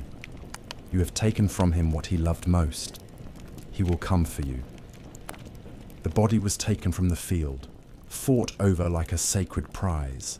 Men died to recover it. Ajax and Menelaus carried it back through the lines, retreating inch by inch beneath a hail of arrows and spears. When at last they reached the camp, they laid Patroclus upon a bier before the tent of Achilles. The warrior said nothing. He fell to the earth, tore his hair, and poured ash upon his head. He wept, not as a soldier, but as a man who had lost the last good part of himself. His armor was gone, his friend was gone, and the rage that had kept him from battle now burned in a different shape. It was no longer pride. It was no longer the insult of Agamemnon or the politics of kings. It was grief, cold and clear, and it called for blood. Achilles swore then to return to the battlefield. He swore to kill Hector. He swore that the pyre of Patroclus would not be lit until it was fed with Trojan captives. He swore that he would meet his own fate without fear, so long as vengeance was done first. The sea goddess Thetis rose from the waves to comfort her son, but even she could not turn him from the path ahead. She knew what the gods had already spoken. If he returned to battle, he would die. But she did not stop him. Instead, she went to Hephaestus, the divine smith, and begged for new armor to replace what Hector had taken. The god forged a shield unlike any the world had ever seen, bearing on its surface not only the emblems of war, but of peace and cities and harvests, and the full round of mortal life. It was a shield for a man who would never live to see such things again. Achilles took up the armor. He stood before the Greeks, radiant and terrible, and declared that the time of silence was ended. Patroclus would be avenged. The war would burn once more, and Troy would tremble beneath the weight of his wrath. And the gods, watching from above, said nothing. The dawn that followed the death of Patroclus was unlike any that had come before it. It rose not with hope, but with the heavy silence of a battlefield that knew what was coming. The Greeks stirred in their tents and sharpened their spears, but their eyes turned always toward one figure. Achilles stood at the edge of the camp, staring across the plain toward the walls of Troy. The man who had once refused to fight now burned with purpose. He had not returned to the war for gold or honor, nor to redeem the insults of Agamemnon. He had returned for vengeance, and vengeance would be his only guide. The new armor gleamed with divine fire. Hephaestus, the smith of Olympus, had wrought it not only with skill, but with the knowledge that it would soon be soaked in blood. The shield bore images of life untouched by war, a cruel irony in the hands of a man who had nothing left but war itself. When Achilles strapped it to his arm, it was as though the old world had fallen away and only fate remained. He did not wait for permission. He did not call counsel or speak to kings. He walked to the field like a man entering his own funeral, fearless and alone. The Trojans saw him from their towers, and dread spread through their ranks like fire through dry grass. Even before he struck, they felt the weight of his return. He was not merely a warrior. He was the storm the gods had held back, now loosed at last. Achilles led the charge, and the Myrmidons followed without question. The plain erupted in violence. Trojan chariots turned and fled. Men who had stood firm against 10 years of siege now faltered at the sight of one man. His spear found its mark again and again. He moved not with rage, but with cold precision. There was no mercy in him. He was seeking a single name, but any who stood in his way were swept aside like dust before the wind. He found Aeneas and spared him only at the urging of the gods. He found Lycaon, son of Priam, whom he had once captured and sold into slavery. The boy had returned to Troy only to meet the same man who had once let him live. This time, Achilles did not. He struck him down without pause, unmoved by the boy's tears or pleas. He killed Troilus at the altar. He dammed the river with corpses until the waters rose in anger, and the god Scamander himself rose against him. Even then, Achilles did not yield. He fought the river as he fought men, fearless and unrelenting, until the gods pulled him away from the rising flood. The Greeks rejoiced, but none more than Achilles. He had become what he was always meant to be, not a king, not a husband, but a weapon sharpened by sorrow and wielded by the will of fate. And at the heart of his fury stood one name, Hector. The Prince of Troy had withdrawn behind the gates, urging his men to retreat, to live and fight another day. But the city was in chaos. Priam's sons had died in the dust, and the plain outside the walls was stained with blood. Hector knew what was coming. He donned his armor, kissed his wife Andromache, and lifted his son Astyanax into the air one final time. She begged him not to face Achilles. She spoke not of glory, but of the life they had built, of the quiet garden within the palace, of the games their son played in the courtyard. But Hector had no choice. He was the shield of Troy, and without him the city would fall. He walked alone onto the plain and stood beneath the walls. Achilles saw him, and his steps slowed. There, at last, was the man who had taken Patroclus. The two locked eyes, and the world seemed to hold its breath. Then Hector turned and ran. Around the walls of Troy they circled, not once, but 3 times. Hector's courage failed him, and his feet betrayed him, but the gods would not let the chase last forever. Athena appeared in the guise of Hector's brother and urged him to stop, promising help. Deceived and cornered, Hector turned and faced his enemy. The duel was swift and inevitable. Hector fought bravely, but Achilles was beyond mortal strength. The spear flew true, and Hector fell. As he lay dying, he begged not for life, but for dignity. "Return my body to my father," he said. "Let me be buried with honor." But Achilles had not yet returned to himself. His grief still guided him. He refused. He tied Hector's body to his chariot and dragged it through the dust before the eyes of Troy. Andromache screamed from the walls. Priam wept in silence. Paris said nothing. Helen turned away. That night, Achilles held funeral games for Patroclus. He lit the pyre with his own hands. He threw the hair he had grown long into the flames and wept as the body burned. The Greeks gathered to compete in chariot races and spear throws, but no celebration could ease the weight of what had been lost. Achilles sat apart, the fire reflected in his eyes, and the body of Hector still lay unburied.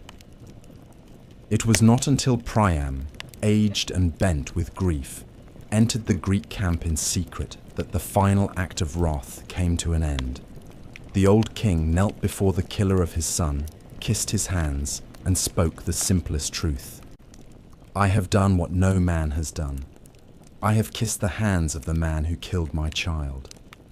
Achilles looked upon him and saw not a king, but a father. He thought of Peleus, old and waiting in Phthia, and he broke. He returned the body. He washed it with his own hands. He gave it back to Priam and promised 12 days of peace for the burial. That night, in the quiet of his tent, Achilles wept again.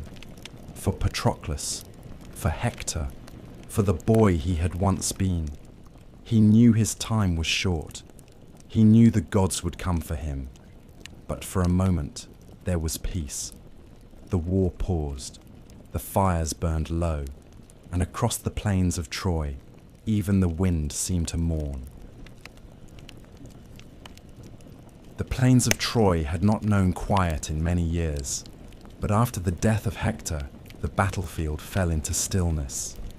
The clash of swords, the whistling of arrows, the thunder of hooves upon broken earth, all of it faded. The Greeks stood behind their walls of ship timber, and the Trojans watched from their towers, but neither side raised their hands. It was not a truce sealed by words or treaties, but one born from the weight of grief. Even war must rest when the greatest defenders lie cold and unburied. In the Greek camp, Achilles remained beside the pyre of Patroclus. The fire had burned for hours, smoke twisting into the sky, carrying the soul of his dearest companion to whatever realm awaited the honored dead. Ash clung to Achilles' skin, and his eyes were red from weeping. Around him, the warriors of Greece moved quietly, speaking in hushed tones. Funeral games had been held, and the spoils of war had been given as prizes, but none could lift the shadow that had settled over the camp. Achilles had avenged Patroclus, but he had not found peace. The body of Hector still lay within his tent, bound and bruised, and each morning Achilles rose and dragged it behind his chariot around the tomb of his friend. And yet the body did not rot.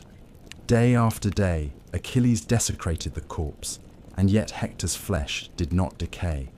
Apollo had shielded it with divine light, preserving the face of Troy's fallen champion as if to remind the Greeks that even in death, Hector remained a prince. The gods had begun to turn their eyes away from Achilles, not in judgment, but in sorrow.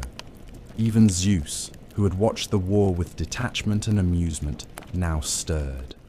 It was time for the wrath to end. That end came in the quietest of ways. Late one night, an old man rode alone into the Greek camp. Priam, king of Troy, father to Hector, passed through the gates unseen, guided by Hermes himself. He was unarmed, cloaked in simple robes, his beard grey with age, his back bent under the weight of years and sorrow. He carried no threats, no arguments, no gold worth the blood of 10 years.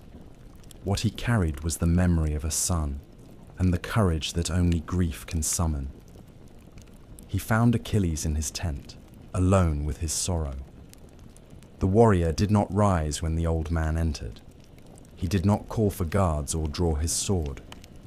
He looked upon Priam and saw not an enemy, but something far more painful, a mirror. Priam knelt before him, lowered his head, and kissed the hands that had killed his son.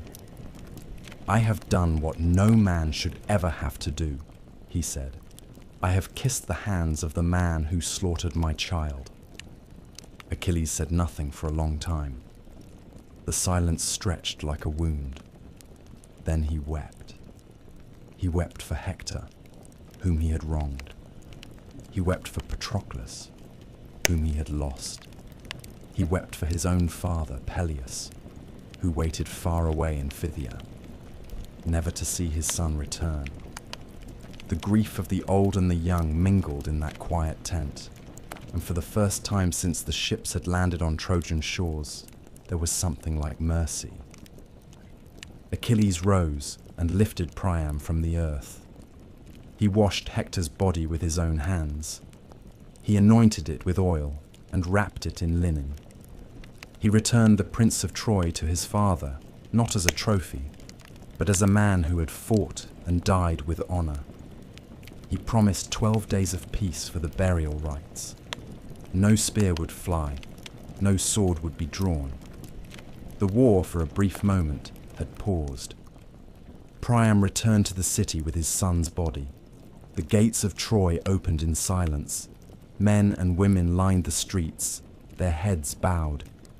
Andromache fell to the earth when she saw him, her hands pressed to her mouth, her hair falling loose. Hecuba, the queen, tore at her veil. Even Paris, for once, said nothing. Helen stood above them all, silent in her sorrow, and none dared to blame her, for the grief in her eyes was deeper than any wound. The Trojans buried Hector with all the rights owed to a prince, They built his pyre high and placed upon it fine robes and gold and weapons that would never again see battle. Priam lit the flame himself. And for 12 days the fires burned and the weeping echoed through the city. No Greek crossed the plain. No Trojan looked beyond the walls. Even the gods, so long entangled in the threads of this war, stood still. Hector was gone. Patroclus was gone. The greatest of warriors had met, and one had fallen. But this was not the end. Troy still stood. Achilles still breathed. And though the fires of mourning glowed for now, they would soon give way to blood once more. The war, like grief, does not end because we are tired of it. It ends only when it has taken everything. After the burial of Hector, there was silence in the air, as if the very earth had taken a breath. The flames on his pyre had burned high into the sky, their light dancing upon the faces of soldiers who had not known peace for years. For a moment, grief had made both sides human again, but the gods are never still for long, and neither are men. The truce passed, the mourning ended, and the war, like a beast too long restrained, stirred once more. Achilles had returned to battle, but fate had already marked him. From the moment he stepped back onto the field, with the shield of the world on his arm and fire in his eyes, every god who watched the war knew what would follow. Thetis had tried to hide him from this doom once, disguising him, shielding him, even pleading with the immortals to spare her son. But Achilles had chosen glory, and glory was never given without blood. It was Paris who struck the blow, but few called it a victory. The Prince of Troy, guided by Apollo, loosed an arrow from the walls, and the god carried it to its mark. It found Achilles' heel, the only place untouched by the river Styx, where Thetis had held him as an infant. The arrow pierced the flesh, and the greatest of the Greeks fell. He did not die in the heat of battle, surrounded by foes, as many expected. He died with the gods watching, with the dust rising slowly around him, and with the knowledge that his name would live even as his body faded. The Greeks carried him from the field in silence. There were no cheers, only the sound of mourning, heavy and low. They burned him on a great pyre, as they had Patroclus, and mixed their ashes together.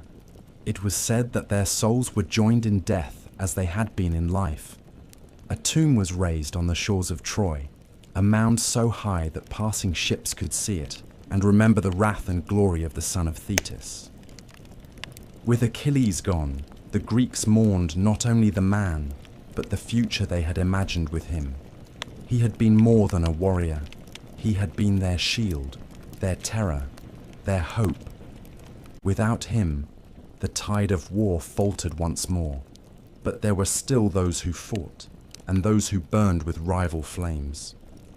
The armor of Achilles, forged by Hephaestus and now stained with his blood, became a prize. It was offered as an honor to the most worthy warrior remaining. 2 men stood to claim it. Ajax, the towering son of Telamon, strong and steady as a mountain, and Odysseus, the clever king of Ithaca, whose words had won as many battles as his blade. A council of chiefs was called.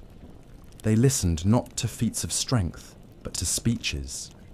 Odysseus spoke with elegance and memory, weaving the tale of his service, reminding the Greeks of his cunning and his courage, of the night raids and ambushes, of the walls he had scaled and the men he had rescued. Ajax spoke simply, pointing to the shield he had carried beside Achilles, to the wounds on his flesh, to the loyalty he had never questioned. But the Greeks chose Odysseus. Ajax did not protest. He left the camp and walked into the night, but shame grew in him like a sickness. In the darkness, his mind clouded. He saw enemies where there were none. He drew his sword and slew a herd of cattle, believing them to be the men who had mocked him. When the madness faded and he saw what he had done, he fell upon his own blade.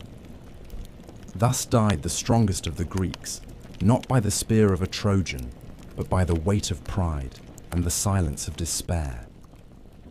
Others followed. Penthesilea, queen of the Amazons, came to Troy after Hector's death, seeking to honor his memory and to test her strength. She rode into battle with the grace of a dancer and the fury of a storm. The Trojans welcomed her, and for a brief moment, hope returned to their hearts. But Achilles had left a shadow, and none could escape it. Penthesilea met death at the hands of the Greeks, struck down by Achilles' son, Neoptolemus, who had come to the war after his father's fall, bearing his fury like an inheritance. Then came Memnon, son of the dawn, a prince from distant lands, tall and golden, with a spear like sunlight and a host of warriors behind him. He challenged the Greeks, and his presence brought awe even among enemies. But he too was destined to fall, slain in single combat. The gods mourned him. His mother Eos wept, and her tears fell upon the earth as morning dew. One by one, the champions died. Names that had once stirred songs now lay broken beneath the walls of Troy. The war no longer belonged to heroes. It belonged to time and to sorrow.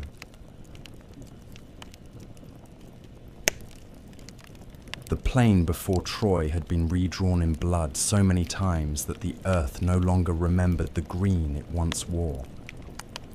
Graves rose beside the ships. Mounds of stone marked the dead, but there were never enough stones, nor enough names. The war had burned for so long that it had ceased to be a battle for Helen or for honor. It had become a burden neither side could lay down. Even the gods, who had once pulled the strings of fate with pleasure and intrigue, now watched with weary silence. And yet, there were still prophecies to fulfill. Troy would not fall by strength alone. Its doom had been written in riddles. The Greeks, desperate for resolution, turned to the seers once more. Calchas, the priest who had long served as the voice of Apollo in their camp, spoke of hidden truths that must be unearthed if the city was to fall. Troy was protected not only by its walls or its warriors, but by sacred relics and fate-bound names. Without certain conditions met, the city would never yield. These prophecies were not new, but they had been forgotten in the rage of war. Now, with so many heroes dead and the siege dragging into its final years, they were remembered again. The first was the need for Neoptolemus, the son of Achilles. It was foretold that the bloodline of the greatest warrior must return to Troy to complete what his father had begun. And so Odysseus and Phoenix sailed to Syros, the island where Thetis had once hidden her son. They found Neoptolemus not as a boy, but as a youth already marked by the legacy he carried. He was not his father, but the shadow of Achilles clung to him. He returned with them willingly, bearing new armor, eager to step into the place where his name had been carved before he was born. When he arrived at Troy, the Greeks looked upon him with hope and with fear. For it was said that he would bring the war to its end, but that his hands would be stained with cruelty as well as glory. The second prophecy spoke of the Palladium, a sacred statue of Athena hidden within the city walls. As long as the Palladium remained in Troy, the city would never fall. It had been a gift from the gods in ancient times, a symbol of divine protection. To steal it would be to strip Troy of its soul. Odysseus, ever the trickster, took on the task. With Diomedes at his side, he crept beneath the cover of night and scaled the walls of the city. They found the statue hidden deep within a temple and took it from its pedestal. The theft was quiet, without blood, But when the Trojans awoke and found it gone, they knew something had shifted. A part of the city had died in the darkness, and though the walls still stood, they no longer had the blessing of the gods. The final piece of prophecy spoke of a bow and a wound. The bow had once belonged to Heracles, the greatest of all heroes. It had been passed down to Philoctetes, a warrior who had set out with the Greeks at the beginning of the war, but had been abandoned on the island of Lemnos after a venomous snake bite left his legs swollen and foul. The wound had festered, and his cries had driven the others to leave him behind. Now, after so many years, the Greeks remembered him. Calchas declared that only the bow of Heracles could bring death to Paris, and that Troy's fate depended on its return. Odysseus again took to the sea. He found Philoctetes still alive, bitter and wounded, his legs still stinking of rot, his mind filled with hatred for the men who had left him. But he still had the bow, and he still remembered the taste of glory. It was Neoptolemus who softened his heart, not with lies, but with the truth. He told Philoctetes of the war, of Achilles' death, of the heroes who had fallen and those who still fought. Slowly, the fire returned to the old warrior's eyes. He agreed to return. The gods sent Asclepius' sons, the healers, to cleanse the wound, and once again he took up the bow. When they reached Troy, the sky was grey with prophecy. Paris stood atop the battlements, his bow in hand, his face still beautiful and unchanged, but empty of purpose. The man who had once crossed the sea to claim Helen now stood like a ghost. In the battle that followed, Philoctetes loosed his arrow. Guided by fate and the wrath of Heracles, it struck Paris through the belly. He fell, not like a prince, but like a man who had long since exhausted his story. He crawled to the forest, to the home of Oenone, the nymph he had once abandoned. He begged her to heal him, as she once had the power to do, but she refused. He died in silence, and so the man who began the war did not live to see its end. With Neoptolemus now blooded, the Palladium gone, and Paris dead, the final pieces were falling into place. The Greeks stood at the edge of victory, but the walls of Troy still rose, and within them were men who had not yet yielded, women who still sang for their gods, and a city that had withstood a decade of siege. But prophecy, once fulfilled, does not rest. It waits for the last door to open, and that door would soon appear in the shape of wood and silence. The war was nearly done, but the final act, the cruelest and most cunning, had not yet begun. The war had lasted so long that the soldiers on both sides no longer remembered what peace felt like. Children had been born behind Troy's walls who had never seen the world beyond them. The Greeks no longer counted the years since they first set sail from Aulis.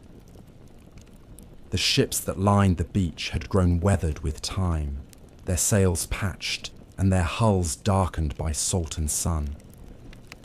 The fires in the Greek camp still burned, but they did so quietly, not with the roar of confidence, but with the slow, stubborn persistence of men who had given too much to turn back.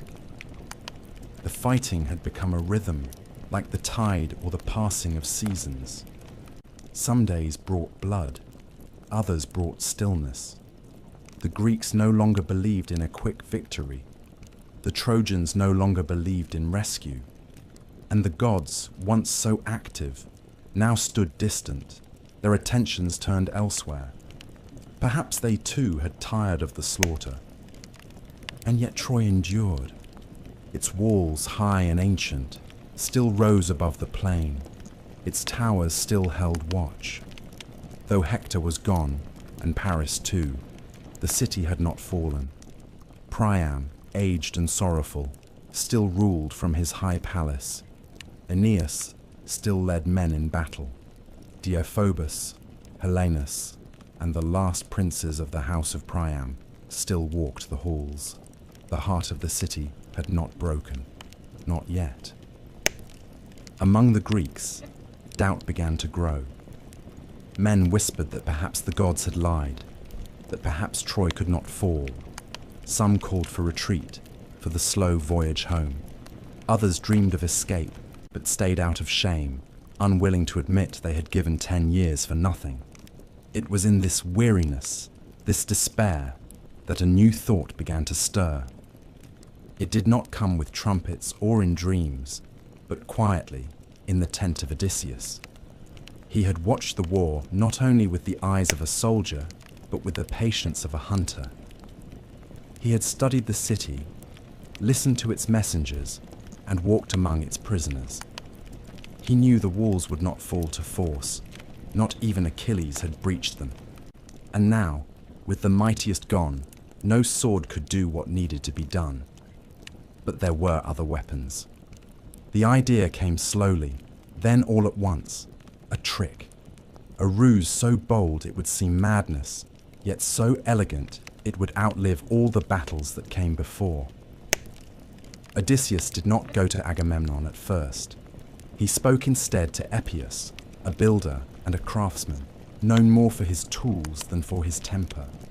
He told him what to construct: a gift, a hollow monument, a horse, great and gleaming, large enough to hold men within it, built not for war, but for worship. They would make it seem a tribute, an offering to Athena, the goddess of wisdom and war, a token of retreat, a symbol of surrender. They would burn the camp, break the tents, and sail away, leaving the horse behind as a farewell. And when the Trojans came to claim their victory, they would find what appeared to be a gift from their enemies, and they would bring it within their walls. Inside the horse, soldiers would wait, silent, armed, hidden in wood and darkness. It was madness, it was genius, and it was the only chance they had left. The Greeks did not all agree. Men like Menelaus hesitated. Others doubted it could work, but they were tired, and they had tried everything else. Agamemnon gave his consent. The ships were prepared. The fires were lit. The illusion of retreat began. And the horse, tall and still, began to take shape beside the shore. At dawn, the Greeks vanished. The beach that had once held 1,000 ships was empty. The tents collapsed and smouldering, the trenches abandoned. Smoke drifted through the air where the fires had been extinguished. The sea was calm, the tide slow, and the great ships were gone, hidden behind the curve of the nearby island of Tenedos. Only one thing remained upon the shore, standing tall and strange among the ashes. A great wooden horse, built of smooth beams and carved with care, towered over the battlefield like a relic left behind by gods. Its shape was noble, its flanks round and silent, its face turned toward the city with no expression. The Trojans watched from their walls, first in suspicion, then in wonder. Scouts were sent. No ambush waited. No Greeks stirred. The camp had been abandoned. Some shouted that it was a trap. Others laughed and called it a miracle. They had waited 10 years for this day, and now, without warning, it had come. Priam, grey and trembling, descended from his throne to walk among the ruins. His counselors debated. Some warned caution. One voice among them rose with force. His name was Laocoon, a priest of Apollo, a man who had served the gods faithfully. He stood before the horse and cried out to the people. "Do not trust gifts left behind by your enemies," he said. "There is treachery in silence." He took his spear and hurled it into the side of the wooden beast. It struck the flank with a hollow sound, a drumbeat of danger. but the sound passed over the ears of those who no longer wished to hear. In that same hour, a second sign arrived. A prisoner was dragged before the gates, beaten and bruised, claiming to have been abandoned by the Greeks. His name was Sinon. He was a skilled liar, placed there by Odysseus. He told the Trojans a story of betrayal, of how the Greeks had turned against him and left him behind as punishment. He said the horse was a gift to Athena, meant to protect the Greeks on their journey home. If the Trojans dared to harm it, the goddess would curse them. If they brought it into the city, Troy would rise stronger than ever. His tears were convincing. His voice rang with sorrow, and the people believed. Even the gods seemed to speak in favor of the deception. As Laocoon stood with his sons near the altar of Poseidon, two great serpents rose from the sea, their bodies thick as ship masts, their eyes burning with divine fury. They coiled around Laocoon and his sons and crushed them, dragging their bodies into the surf. The people cried out that the gods had punished him for daring to strike the sacred gift. That was all it took. The gates were opened. The Trojans rolled the horse into the city. They cleared the streets, made space in the square, and pulled it through the Scaean gate, which had withstood every assault but now welcomed in the enemy dressed in silence. The horse stood in the heart of Troy, towering over the temples and palaces. That night, the city filled with celebration. Wine flowed, music rose into the sky, and the people danced beneath the stars. They believed the war was over. They believed the gods had favored them. They believed they had endured. But inside the horse, the Greeks waited. Odysseus, Menelaus, Neoptolemus, Diomedes, all crouched in silence, their swords at their sides, listening to the distant sound of laughter. And beyond the horizon, the fleet returned under cover of night. Troy slept, and the hour of its death approached. Troy slept, as it had not slept in years. For the first time in a decade, the towers were unmanned and the walls unguarded. The warriors who had fought beneath the blazing sun now rested beside their hearths. Mothers cradled children without fear. Old men drank wine in quiet courtyards, speaking of peace, of survival, of tomorrow. The city had endured what no other had. It had outlasted Agamemnon's pride, Achilles' fury, Hector's fall. The Greeks were gone, the beach was empty, and in the center of the city stood a great wooden horse, still and silent, a gift from enemies now vanished. It seemed a fitting monument to a long and terrible war. But while Troy dreamed, the Greeks moved through the dark. From the sea they came. Oars dipped soundlessly into the waves, sails down, torches covered. The ships returned not with the roar of battle, but with the hush of assassins. They landed once more on the familiar shore, where so many had died and been buried. They knew every curve of the coastline, every stone on the beach. There was no need for light. They could find their way through memory alone. Within the wooden horse, the chosen warriors stirred. They had waited for hours in cramped silence, sweat clinging to their skin, their weapons gripped in weary hands. Then, at last, a signal. Sinon, the liar, the master of this quiet betrayal, crept from his hiding place and opened the belly of the beast. The wooden panel fell, and Odysseus was the first to drop into the square. One by one, the Greeks emerged, shadows among torchlight, moving like phantoms through the sleeping streets. They opened the gates. The army poured into the city. No horns sounded. No declarations were made. The war ended not with a cry, but with a whisper and a scream. The Greeks fell upon the city like fire. They spared no house, no altar, no bed. Children were torn from their mothers, old men cut down as they knelt. The temples were looted, statues shattered, and altars soaked with blood. The gods had been forgotten in the chaos. Only fury remained. Priam, king of Troy, once proud, once noble, now frail and broken, was dragged to the altar of Zeus within his own palace. There, he clung to the statue of the god, begging for mercy, invoking the laws of sanctuary.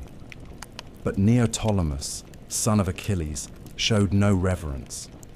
He struck down the old man with a blade, staining the sacred stone with royal blood. In that moment, the last breath of the city seemed to leave its body. Hecuba, the queen, watched her husband die and said nothing. Andromache, Hector's widow, was taken captive, her child torn from her arms. Astyanax, the boy who had once sat on his father's shoulders and laughed at the stars, was hurled from the walls of Troy, lest he grow into a man who might seek revenge. Helen, the face for whom the war had been waged, stood beside Menelaus and waited to be judged. He looked upon her, torn between hatred and longing, and in the end, chose to take her back to Sparta. Whether as wife or prisoner, none could say. In every street, fire rose. The roofs of palaces fell inwards. The towers crumbled. The wind carried the smell of smoke and the cries of the dying across the plain. The horse stood at the center, untouched, its purpose fulfilled. By dawn, the city that had once rivaled the heavens in beauty and strength was nothing but a ruin of blackened stone and broken dreams. Those who lived were taken as spoils. The rest were left in silence. The gods, once so deeply entangled in the fates of men, now stood apart, their temples in ashes, their statues fallen. Perhaps they had known from the beginning that this was the end. Perhaps they had never cared. Troy had fallen. Its songs would live on, but its walls would never rise again. The war was over, the heroes were dead, and all that remained was the long road home. The fires of Troy burned for many days. Smoke curled upward into the dawn sky as if the city was still crying out, even after its voice had been silenced. What had taken centuries to build had been undone in a single night. Stone lay cracked and blackened. Statues melted under heat, and the air was thick with the stench of ash, blood, and broken oil. The sound of weeping came not from the wounded, for most of them were dead, but from those who were taken, women, children, the elderly who had survived the sack only to face slavery. The Greeks wandered through the ruins, not with triumph, but with the dazed stillness of men who had given too much. Their armor was dented, their hands blistered, their faces hollow. Many had come seeking glory, had sung of conquest and fame when they left their homes, but what they found at the end was silence and shadows. There were no parades, there was no peace. The gods had turned their faces away. Among the captives was Andromache, the widow of Hector. Her son had been thrown from the walls by Greek hands, and now she was dragged to the ships as a slave, a prize for Neoptolemus, the same man who had killed her husband's father at the altar. She did not scream. She walked with her head held high, though her eyes no longer blinked. Hecuba, once queen of Troy, sat in chains beside her. Once robed in silk, she was now clothed in dust and bruises. Her sons dead, her city gone, her husband slaughtered before her eyes. It was said that her grief cracked her mind, and in her final years, she no longer spoke to men, only to shadows. Cassandra too was taken.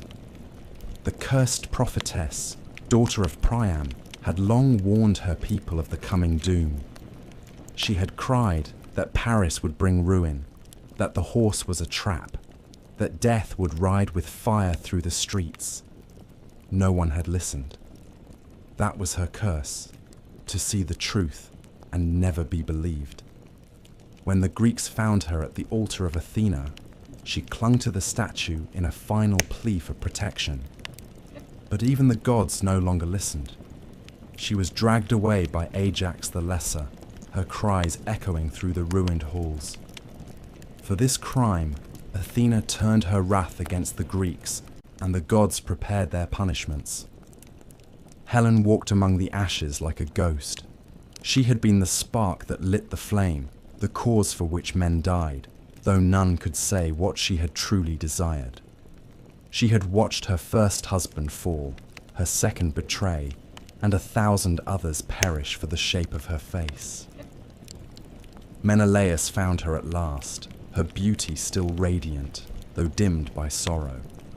He looked into her eyes and saw not a seductress or a traitor, but a woman who had been swept into a storm far greater than herself. He took her hand, and together they walked back to the ships. Some say he forgave her, others say he never spoke a word. The Greeks loaded their ships with treasure, with women, with the spoils of a broken city. They prepared to sail, to return to the lands they had not seen in 10 years. But the winds would not carry them home easily. The gods had not forgotten the crimes committed. The rape of Cassandra, the slaughter of Priam at the altar, the betrayal of sacred temples, all had angered the immortals. The sea turned against them. Storms rose. Ships were wrecked. Men who had survived 10 years of war now drowned within sight of their homeland. Ajax the Lesser was struck down by a thunderbolt as his ship was shattered upon the rocks. Agamemnon returned to Mycenae only to be murdered by his wife, Clytemnestra, and her lover, who had ruled in his absence. Menelaus and Helen wandered for years before finding their way back to Sparta. And Odysseus, the cunning king of Ithaca, would take 10 more years to return, wandering through storms and monsters, through the lands of witches and the islands of the dead. Not all the Greeks returned. Some remained in foreign lands, some founded new cities, some vanished into legend.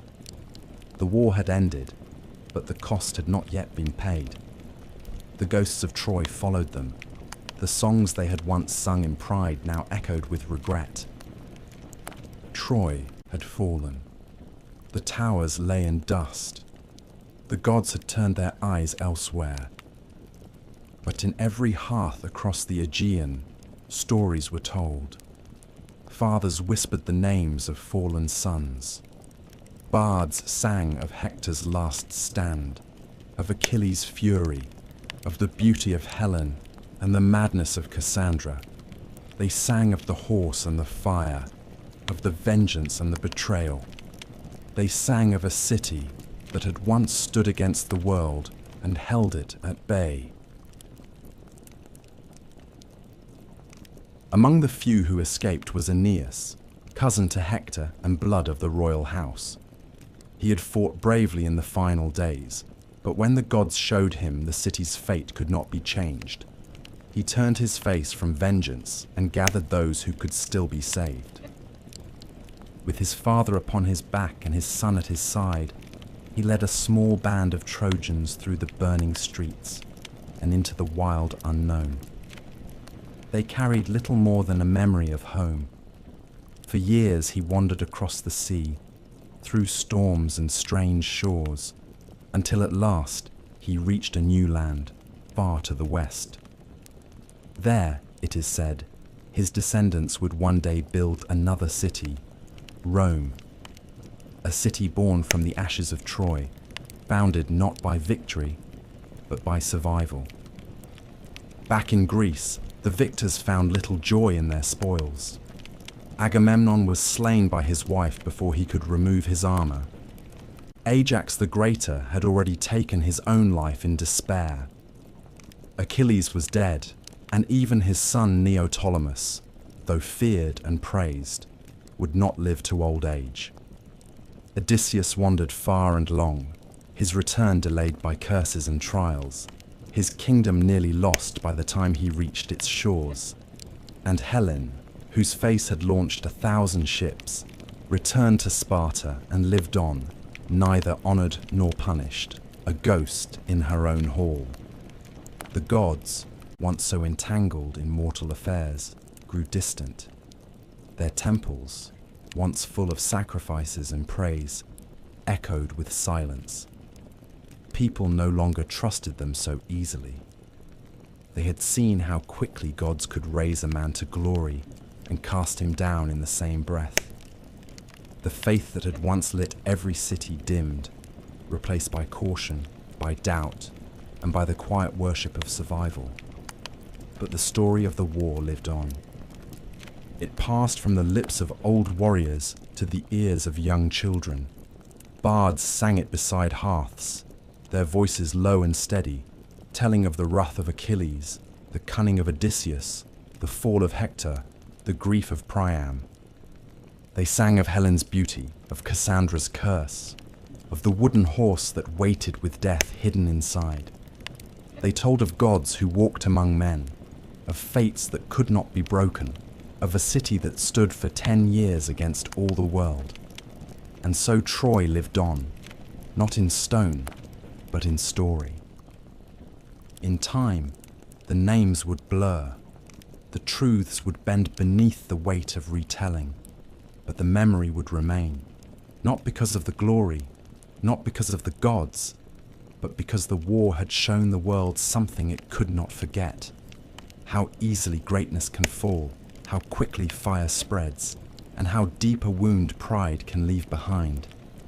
And now the tale is told. Rest, for the walls of Troy have fallen, the heroes sleep in quiet earth, and the sea is calm once more. Good night.